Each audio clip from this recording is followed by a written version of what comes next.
Hi friends, അപ്പോൾ നമുക്കിന്ന് എങ്ങനെ ഒരു Korean style double layer scrunchie ഉണ്ടാക്കുന്നതെന്ന് നോക്കാം. ഞാൻ നേരത്തെ ഒരു സ്ക്രഞ്ചി ഉണ്ടാക്കുന്ന വീഡിയോ അപ്ലോഡ് ചെയ്തിട്ടുണ്ട്, പക്ഷേ അത് നോർമൽ സ്ക്രഞ്ചി. അതിനൊരു ചെറിയ വ്യത്യാസം ഉണ്ടായാലും നമുക്ക് ഡബിൾ ലെയർ സ്ക്രഞ്ചി ഉണ്ടാക്കാം.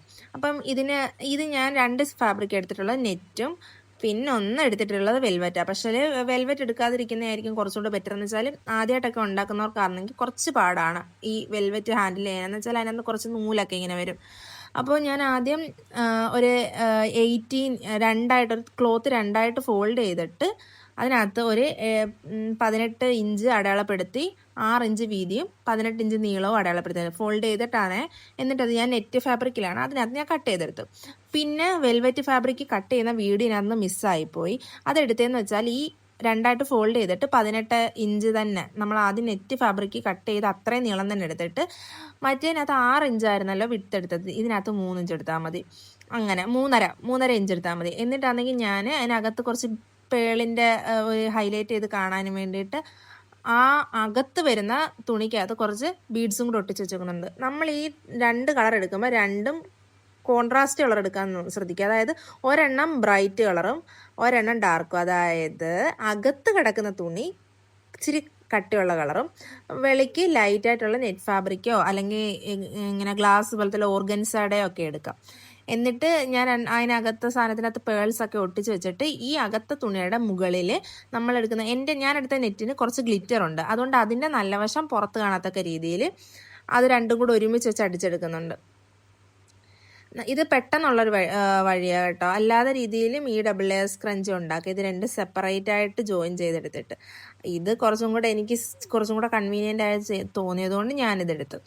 എന്നിട്ട് ഇത് രണ്ടും കൂടെ ജോയിൻ ചെയ്തെടുത്തിട്ട് പണ്ട് നമ്മൾ ഉണ്ടാക്കിയ സ്ക്രഞ്ചിയുടെ സെയിം മെത്തേഡ് അത് രണ്ടും കൂടെ നടുക്കൂടി ഇങ്ങനെ ഫോൾഡ് ചെയ്തെടുത്തിട്ട് ശ്രദ്ധിച്ച് നോക്കിയാൽ മതി, പറയുമ്പോൾ മനസ്സിലാവത്തില്ല.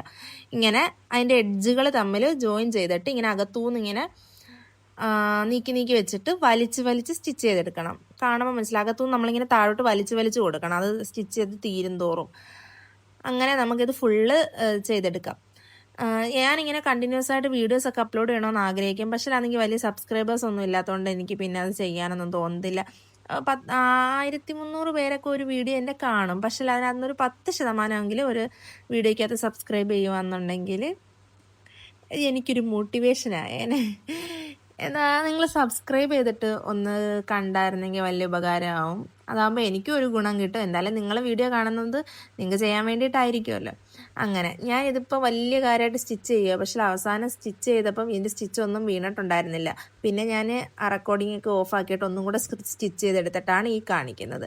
നമ്മളൊരു കുറച്ച് സ്ഥലം വിട്ടിട്ട് വേണം സ്റ്റിച്ച് ചെയ്ത് നിർത്താൻ. അതിനകത്തുകൂടി നമ്മൾ ഉള്ളിക്കൂന്ന് ഈ ഫാബ്രിക് ഇങ്ങനെ പുള്ള് ചെയ്തെടുക്കുമ്പോൾ തന്നെ ഇങ്ങനെ നേരെയായിട്ട് കിട്ടും. എന്നിട്ട് ഇത് ചെറിയൊരു ഓപ്പണിങ്ങും ഇതിനകത്ത് കാണും. കാരണം നമ്മൾ സ്റ്റിച്ച് ചെയ്ത് നിർത്തിയത് കുറച്ചൊരു ഗ്യാപ്പ് ഇട്ടിട്ടായിരുന്നല്ലോ. ആ ഓപ്പണിങ്ങിൽ കൂടി നമ്മൾക്ക് ഇലാസ്റ്റിക് കയറ്റാം. ഞാനിവിടെ ഈ ചരട് പോലത്തെ ഇലാസ്റ്റിക്കാണ് എടുത്തിട്ടുള്ളത്.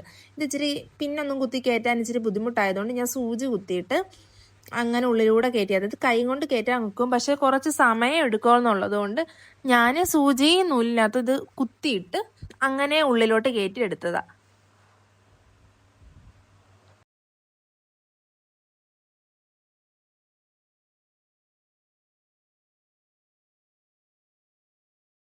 അങ്ങനെ ഞാൻ ഫുൾ ഇലാസ്റ്റിക് അകത്തൂടെ കയറ്റി എടുത്തിട്ടുണ്ട്. ഇനി ഇത് ഇങ്ങനെ നോട്ടിട്ട് കൊടുത്താൽ മതി, തയ്ക്കാനൊന്നും നിൽക്കേണ്ട ആവശ്യമില്ല. അത് ഒന്നാമത് ഈ ഉരുണ്ട ഇലാസ്റ്റിക് ആയതുകൊണ്ടും തയ്ക്കാൻ പറ്റത്തുമില്ല. ഇങ്ങനെ നോട്ടിട്ട് കൊടുത്താൽ അങ്ങനെ ഇരുന്നോളൂ, അതങ്ങനെ പൊട്ടിപ്പോത്തൊന്നുമില്ല. എന്നിട്ട് ഉള്ളിലോട്ടാക്കിയിട്ട് അവിടെ ഒരു ഓപ്പണിംഗ് ഉണ്ടല്ലോ, ആ ഓപ്പണിങ്ങിൽ എല്ലാം നീറ്റായിട്ട് ഉള്ളിലോട്ട് വെച്ചിട്ട് ജസ്റ്റ് സൂചി നൂലും കൊണ്ട് കുത്തി തയ്ക്കുകയോ അല്ലെങ്കിൽ ജസ്റ്റ് മെഷീനകത്തൊന്ന് അറ്റത്തൂടെ എഡ്ജിൽ കൂടെ തന്നെ ഒന്ന് അടിച്ച് വെക്കുകയോ ചെയ്യാം. അവിടെ ജസ്റ്റ് ഒന്ന് നീറ്റാക്കിയിട്ട് ഉള്ളിലോട്ട് വെച്ചിട്ട് മനസ്സിലാവുമല്ലോ.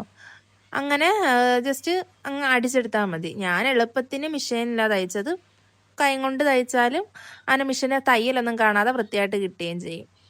അപ്പോൾ ഇത്രയേ ഉള്ളൂ, നമ്മുടെ സ്ക്രഞ്ചി ഇവിടെ റെഡി ആയിട്ടുണ്ട്. നല്ല രസമാണ് കാണാൻ. ഇതിനകത്ത് ഫോട്ടോയ്ക്ക് അതെന്താണെന്ന് അറിയത്തില്ല, എനിക്ക് അങ്ങനെ ഭംഗിയൊന്നും വരത്തില്ല. എത്ര വീഡിയോ എടുത്താലും നല്ലതായിട്ട് കിട്ടത്തില്ല.